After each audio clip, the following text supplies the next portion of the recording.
무한도전을 10년 넘게 같이 한 멤버들, 그리고 무한도전을 통해서 다 스타가 됐는데 유재석 씨에 대한 미담을 거론하는 사람이 있고 유재석을 아예 얘기 안 하는 사람이 있어요. 이것까지도 유재석 씨 패턴으로 꿰뚫을 수 있다는 거죠. 자, 정영돈 씨, 노홍철 씨 지금 나오면서 유재석 씨 거론하나요? 거론 안 하죠. 박명수 씨 유튜브에 나가면서 대화를 하고 정준하 씨를 만나고 얘기하면서 유재석을 얘기 안 하는 게 더 부자연스럽죠. 그럼 이게 왜 이렇게 됐느냐? 아마 이랬을 거예요.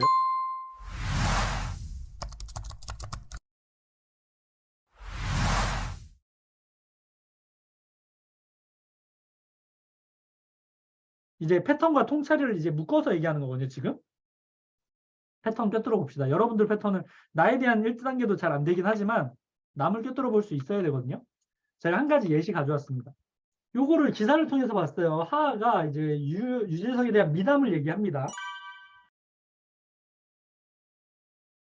무한도전 멤버 중에 유재석을 거론하는 사람이 있고 거론하지 않는 사람이 있죠. 지금. 저는 그거를 이 하하의 이야기로, 이 패턴으로, 유재석이라는 사람의 패턴으로 이제 꿰뚫어 보려고 한 거죠. 언제냐면 이제 하하 씨가 제대하고 무한도전을 하는데 하하 씨가 말을 안 한 기간이 좀 있었대요. 무한도전 할 때.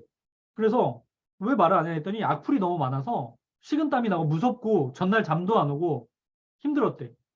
그래서 유재석 씨가 이런 말을 했대요. 야, 오는 비는 그냥 맞아야 돼. 너가 아무것도 하지 않으면 도와줄 수가 없어라고 얘기했대요, 유재석 씨가. 이 한마디, 오는 비는 그냥 맞아야 돼라는 이 한마디로 유재석 씨라는 사람의 패턴을 여러분들이 알 수 있는 거예요. 여러분들 꿰뚫을 수 있는 거거든요. 그냥 멋있다 해서 멈추지 말고 이 유재석 씨라는 사람의 패턴을 보고 내가 패턴을 카피하면 되거든요. 저의 패턴, 유재석의 패턴 여러분들이. 거기까지 나아가야 되거든요. 어떤 패턴이 있는 것 같아요? 얘기해 보세요. 마이크 켜고 얘기하실 수 있는 분. 네, 님 마이크 켜주고 얘기해 주세요. 네, 네, 안녕하세요. 안녕하세요. 네, 그 유재석이 말하는 그냥 오는 비는 맞아야 해는 네, 통제할 수 없는 부분에 에너지를 쏟지 말자는 말입니다. 우리가 바꿀 수 없는 거에는 관여도를 어떻게 해야 되죠? 낮춰야 됩니다. 낮춰야 돼. 그리고 바꿀 수 있는 거에는 작은 거라도 관여도를 높여야 됩니다. 높여야 되고. 근데 하하는 바꿀 수 없는 부분의 관여도가 지금 높은 거잖아. 네, 맞습니다. 그러니까 본인의 사고력과 하의 사고력이 다르니까 비율을 통해서 설명을 하는 거죠. 이게 이제 현명한 사람들이 하는 패턴이잖아요. 그냥 오는 비는 맞아야 돼. 너가 피할 수가 없어. 그거에 관여도를 높이지 마. 작은 거더라도 너가 시도하면 나는 널 도와줄 수가 있어. 라고 얘기를 한 거잖아요. 너무 멋있었어요. 더 충분히 계속 생각하고 경계 내가 생각해서 이게 더 발전한다면 내가 혼자 있는 돈을 더 드리고 내가 할 수 있는 일에 더 집중해서 나를 같이 끌어내는 거죠. 그러니까 이미 지나가서 나한테 문제가 된 부분은 내가 지금 해서 바꿀 수 있는 부분이 아니잖아요. 네, 맞습니다. 그리고 내가 지금 뭔가를 해가지고 미래에 좀 더 그런 문제를 예방할 수 있는 건 지금 할 수 있는 거고. 네, 맞습니다. 그 부분에 대한 통찰까지 이어지는 건 너무 좋죠. 여기에 이어받아서 유재석 씨에 대한 패턴을 좀 더 분석해 보도록 할게요. 여러분들이 누군가의 인생을 꿰뚫어 보려면 이 패턴만 잘 파악하면 돼요. 너가 아무것도 하지 않으면 도와줄 수가 없어. 그냥 오는 비는 맞아야 돼. 저는 한 마디에 이 이야기로 어떤 것까지 생각했냐면 등가 교환을 생각했어요. 그러니까 유재석 씨가 이때까지 오는 비가 어떤 게 얼마만큼 많았을까? 없었을까요? 그 자리를 유지하면서? 하나도 없었을까? 쉽게 그 자리를 유지했을까요? 자, 영향력이라는 거에는 그거에 대한 책임감이 따릅니다. 아마 정치, 경제적으로 청탁 같은 게 엄청 많았을 거예요. 유재석 씨한테는. 본인이 거부하기 되게 어려운 부탁도 되게 많을 거예요. 그랬겠죠? 근데 저 자리에 있다는 거는 그럴 때마다 본인이 좀 더 혹하는 유혹들이 있더라도 그런 걸 다 배제한 거죠. 그리고 막 모함도 있을 거고 돈을 빌려주니 많이 이런 거에 대한 문제도 있을 거고 후배가 막 이상한 후배가 와가지고 꼬장 부리는 것도 있을 거고 이랬을 거라고. 근데 그런 거를 수많은 거를 배제해야만 내가 지금 이 위치를 유지할 수 있다라는 등가 교환에 대한 패턴이 되게 잘 자리 잡혀 있을 거예요. 나가서 술도 안 먹는다면서요. 자리도 안 하고 그냥 사람들이랑 어울리는 자리에 대한 얘기가 아예 없잖아요. 뭐 술자리에서 유재석을 봤습니다. 이런 게 아예 없잖아. 그러면 여러분들은 그런 걸 다 배제한 유재석 씨의 삶을 살고 싶나요? 아니면 적당히 그런 걸 즐기면서 지금 여러분들처럼 살고 싶나요? 그래요? 이거 지금 유재석 씨라고 말하는 이거에 혐오를 느낄 거예요. 유재석 씨는. 제가 생각했을 때는 그 패턴이 있을 거예요. 왜냐하면 자, 제가 초반에 힌트를 드렸죠. 무한도전을 10년 넘게 같이 한 멤버들, 그리고 무한도전을 통해서 다 스타가 됐는데 유재석 씨에 대한 미담을 거론하는 사람이 있고 유재석을 아예 얘기 안 하는 사람이 있어요. 이것까지도 유재석 씨 패턴으로 꿰뚫을 수 있다는 거죠. 자, 정영돈 씨, 노홍철 씨 지금 나오면서 유재석 씨 거론하나요? 거론 안 하죠. 박명수 씨 유튜브에 나가면서 대화를 하고 정준하 씨를 만나고 얘기하면서 유재석을 얘기 안 하는 게 더 부자연스럽죠. 그럼 이게 왜 이렇게 됐느냐? 아마 이랬을 거예요. 여러분들 생각을 해봅시다. 유재석 씨 패턴으로 우리가 하는 거예요. 유재석 씨는 여러분들처럼 다 배제하고 유재석 씨처럼 살고 싶어요라고 하는 사람들과 항상 프로그램을 새로 짭니다.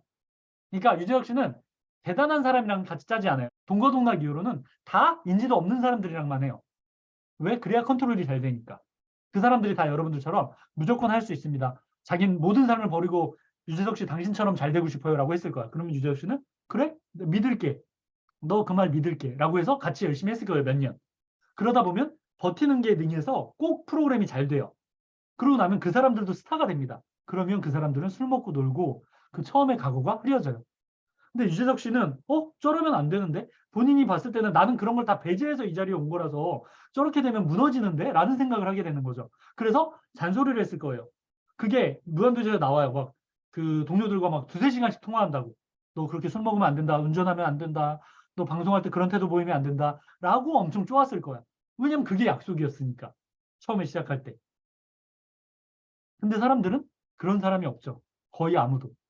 아, 나 그것도 뭐 해야 되고, 나 술집도 차려야 되고, 막, 딴짓을 자꾸 하게 된다고. 인간이 원래 그런. 그리고 애초에 유재석 씨만큼 내려놓을 생각도 없었던 거지, 그 인간들은. 그들한테는 유재석 씨의 잔소리가 열등감이 느껴지는 상처가 됐을 거예요. 지금 거론하지 않은 사람들한테는. 그 사람들까지 꿰뚫어 보면. 그러니까 유재석 씨는 배신감을 느끼고, 그들은 열등감을 느끼고, 이렇게 해서 충돌하고. 왜냐면 나도 지금 메인 MC가 될 수 있는 만큼의 실력인데, 저 사람이 계속 나한테 잔소리를 하니까. 그 패턴을 보면요. 그 사람이 살아온 거를 알 수가 있어요. 왜냐면 이게 고무줄처럼 연결돼 있으니까. 그래서 유재석 씨는 그래서 새로운 거를 또 짤 때 착하고 열심히 할 사람들을 또 데리고 하는구나. 말 안 듣는 사람들 말고. 라는 패턴이 또 보이는 거죠. 계속 프로그램 짤 때마다 그렇게 하잖아요.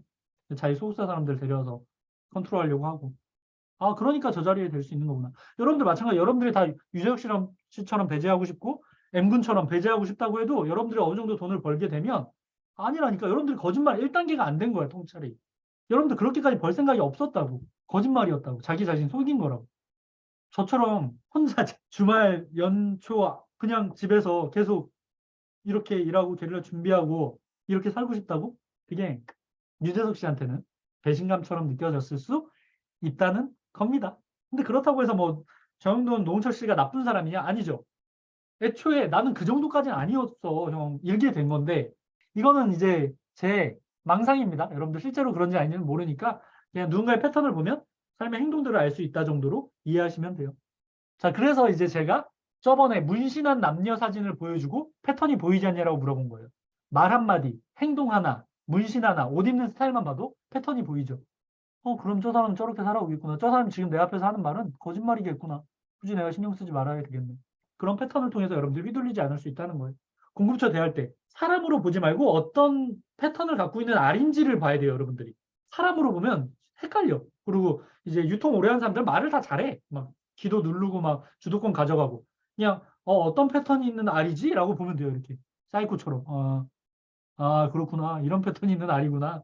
그러면 이쪽으로 가겠구나, 이 사람은. 그런 거죠. 그렇게 해서 여러분들이 파트너를 찾거나 뭐 그러면 나중에 이제 뒤통수 맞거나 이러지 않죠. 자, 이분 누굽니까? 성공기계. 우리 멤버 중에 성공기계가 있어요. 누구세요? 님이에요? 저는 이분이 너무 재밌는 내용입니다. 제가 이제 발작 버튼이 여러분들이 힘들다고 하거나 어렵다고 하는 게 제 발작 버튼이잖아요. 그게 단순히 그 말 한마디가 아니라 그 사람의 패턴이 이때까지 그려왔다는 거지. 앞으로도 그럴 거고. 그러니까 제가 발작을 할 정도의 두려움을 느끼는 거죠. 이게 단순히 한 번이 아니라니까요. 너무 어려워요. 이렇게 말하고 너무 힘들어요. 이게 하나가 아니야. 이게 계속 이렇게 계속 내 인생이 내려갈 거라고. 근데 이분은 재밌게 느꼈대요. 너무 감사할 만한 내용이죠. 사고와 통찰. 내가 전달한 거를 당신이 가져갔으면 좋겠다. 왜 이렇게 했는지. 그리고 내가 이득을 보겠다. 당신의 사고로. 저는 그러면 제가 감사한 거죠. 내 사고를 훔쳐가서 당신이 이득을 봐라. 그게 내 이득이다. 라고 저는 이해관계를 맞췄잖아요. 외부에서 나를 좀 싫어하고 공격하고 괜찮다고 당신이 이득을 보면 그냥 그렇게 우리가 가자고 한 거니까 이 글이 저한테 꽤 많은 위로를 줬죠. 그래서 이런 패턴으로 여러분들 바뀌기를 저는 되게 바라죠. 노예 패턴, 거짓 패턴 이런 거 다 버리고 부자 패턴, 이식 되는 겁니다. 돈을 버는 거에 재밌다는 패턴이 장착되면 과연 돈을 안 벌 수가 있을까요?